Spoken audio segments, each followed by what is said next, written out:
turamukanya amahoro y'Imana mwese. Yesu naduha umugisha. Amen. Nitwa Nibucumi Feliciano. Yesu nabahezagire. Amen. Ego kuko twabonye bashasha kugaruka n'ahandi. None rero twamaze kumva ijambo ry'Imana. Yesu niwe bugingo, Yesu niwe nzira, kandi Yesu niwe kuri kwacu, kandi nta n'umwe azoshika mu ijuru bidaciye kuri Yesu.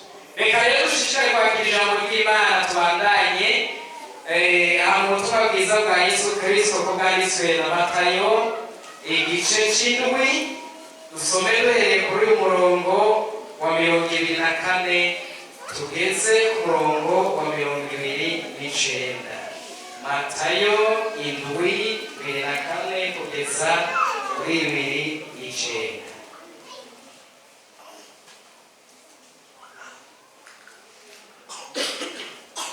Aravuga ngo uwumva amajambo yanje wese akayakora asa n'umuntu w'ubwenge yubatse inzu yiwe ku rutare. Isenge nyagwa nk'uko riratwaza, igihuhuta kirahuhuta, risubira kuri ya nzu ntiyagwa kuko yari imaze ku rutare. Ariko uwumva ayo majambo yanje wese ntayakore asa n'umuntu w'imburabwenge yubatse inzu yiwe ku musenyi. Isenge nyagwa nk'uko riratwaza, igihuhuta kirahuhuta, risubira kuri ya nzu irasenyuka, kandi isenyerana ryayo rikomeye. Yesu arangije ayo majambo yose, ishengero ritangazwa n'inyigisho ziwe, kuko yabigisha nk'ufise ububasha, ntaze n'abanyabwenge b'ivyanditswe babo. Yesu nawe icubahiro cyane. N'ayo majambo ni imirongo tugomba tuyage ko muri mwanya dufise.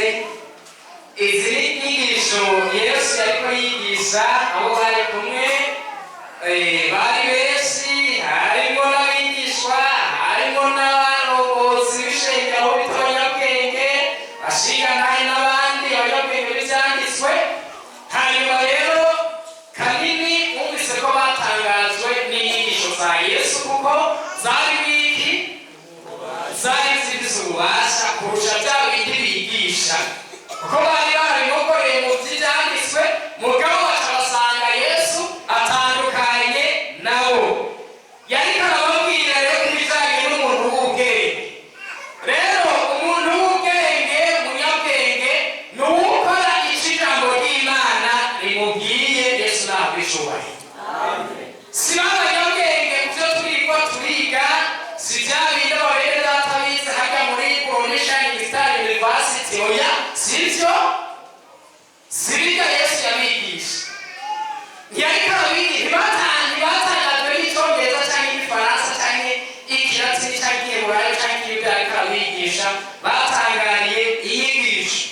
Rero umuntu wiga nagomba mwibutse ko umunyabwenge wa mbere abaho ni umuntu yumva ijambo ry'Imana agakora ico rimubwiye gukora. Namba rikubwiye kwihana ukagira gute? Namba rikubwiye guhinduka ugahinduka.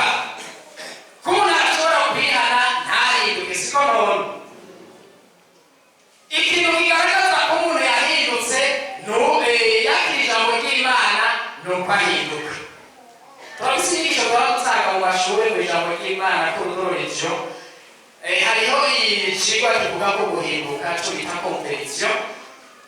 Urasanga ko umuntu yahindutse ko arangwa n'ingeso nziza, kamere igahinduka, imvugo zigahinduka. Ko uyu munsi aho usanga barakijijwe mugabo imvugo zitahindutse, ibikorwa bitahindutse, n'intambuko zitahindutse. Ariko sikuri umunyabwenge ni uwumvisha ijambo ry'Imana rimubwiye akagikora. Yesu nawe icubahiro.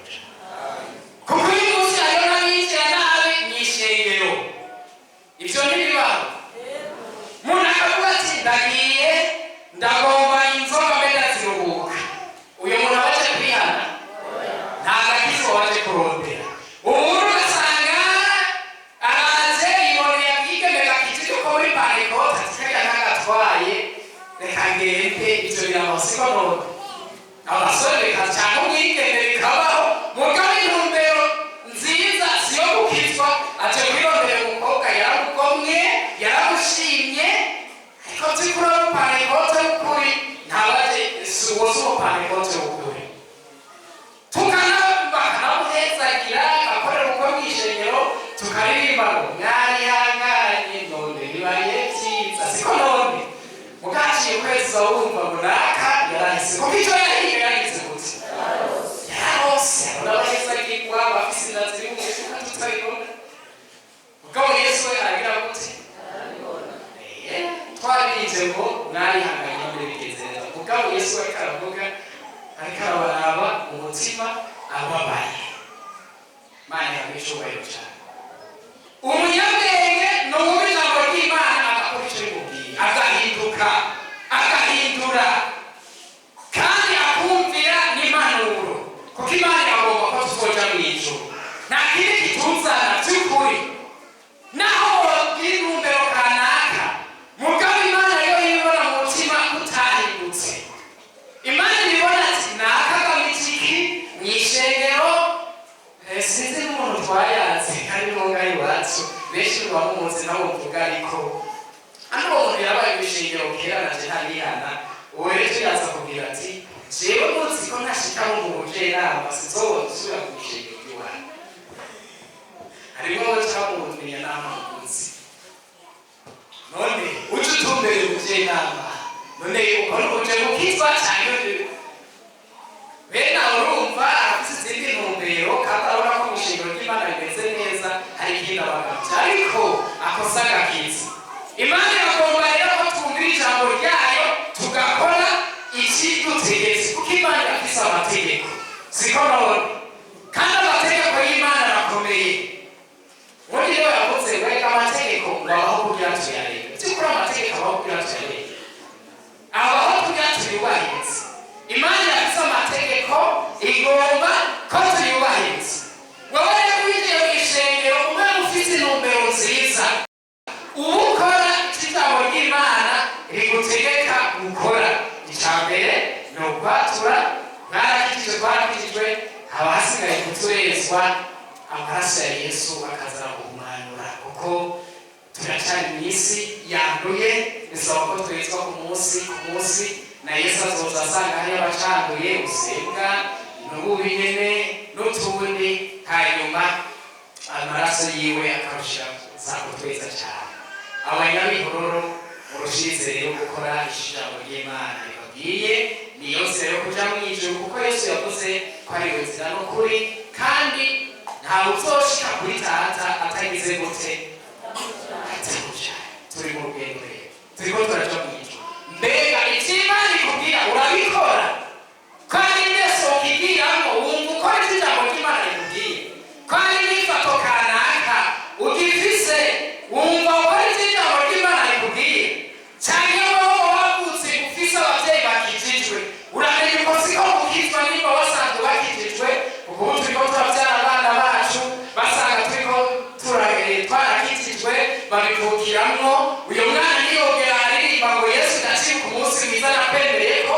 nta byatsi yakunze asanga muri uko gukijijwe ibyo nta byatsi siko none ariko nawe nyine atihanye kubona ababyeyi bakijijwe sibyo bizotuma uzoja mu ijuru yaye Yesu atoza araba umutima wawe azokagwa ngo nuko usobanura n'umupasiteri wavutse usanga n'umupasitori bamuvuga gutuma ngo ari umuririmbyi oyaye Yesu atoza araba ko umutima uciye bugufi n'aya majambo y'Imana wibise mu kayanja Yesu n'abaheza Mana turagushimiye cyane uragomba ko ijambo ryawe cyo bitubwiye tugikora niko wavuze ko umuntu yumva amajambo yawe wese akayakora asa n'umuntu w'ubwenge kandi umuntu w'ubwenge agira itanguriro ryiza iyo umuntu agize itanguriro ribi biba bihindutse ijambo ryawe rica rimwita ngo ni imburabwenge kandi bikurikiye agize itanguriro ribi ntacyo bimara birahomba kuko yagize intango mbi ariko iyo umuntu agize intango nziza mu gakiza aramiriza byose bikagenda neza kandi akatoshika no mu ijuru twese agira ijambo ezanye n'abatumvise hanyuma ushigaye ubuntu bwawe n'ubwombe bwawe bushize gukora mu izina rya Yesu. Yesu n'abahezagiye. Ukora ijambo ry'Imana rigutegeka gukora. Icambere ni ukwatura, mwarakijijwe twarakijijwe, haba hasigaye guturezwa amaraso ya Yesu akaza guhumanura, kuko turacari mu isi yanduye, bisaba ko twezwa ku munsi na Yesu azoza asanga hariyo abacanduye usembwa n'ububi nyene n'utundi, hanyuma amaraso yiwe akarushira kutweza cyane. Abanyabihororo murushize rero gukora ijambo ry'Imana ribabwiye, niyo nzira yo kuja mu ijuru, kuko Yesu yavuze ko ari we nzira n'ukuri, kandi ntawe uzoshika kuri Data atagize gute atakuja. Turi mu rugendo rero, turiko turaja mu ijuru. Mbega icyo Imana ikubwira urabikora? Kandi mbese ukigiramo wumva ukora icyo ijambo ry'Imana rikubwiye? Kandi n'ifato kanaka ugifise wumva ukora icyo ijambo ry'Imana rikubwiye? Cyangwa wowe wavutse ufise ababyeyi bakijijwe, uramenya uko siko gukizwa niba wasanzwe bakijijwe, kuko ubu turiko turabyara abana bacu basanga turiko twarakijijwe babivugiramwo. Uyu mwana niyogera aririmba ngo Yesu ndaciye ku munsi mwiza nakwemereye ko nta byatsi yavuze asanga nk'uko mukijijwe, ibyo nta byatsi siko none. Ariko nawe nyine atihanye kubona ababyeyi bakijijwe sibyo bizotuma uzoja mu ijuru yaye. Yesu atoza araba umutima wawe, azokangwa ngo nuko usobanura n'umupasiteri wavutse usanga n'umupasitori bamuvuga ubutumwa ngo ari umuririmbyi oyaye.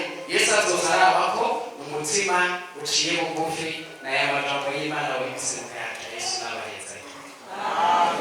Mana turagushimiye cyane, uragomba ko ijambo ryawe icyo ritubwiye tugikora. Niko wavuze ko umuntu yumva amajambo yawe wese akayakora asa n'umuntu w'ubwenge, kandi umuntu w'ubwenge agira itanguriro ryiza. Iyo umuntu agize itanguriro ribi biba bihindutse. Ijambo ryawe rica rimwita ngo ni imburabwenge, kandi bikurikiye agize itanguriro ribi ntaco bimara, birahomba kuko yagize intango mbi.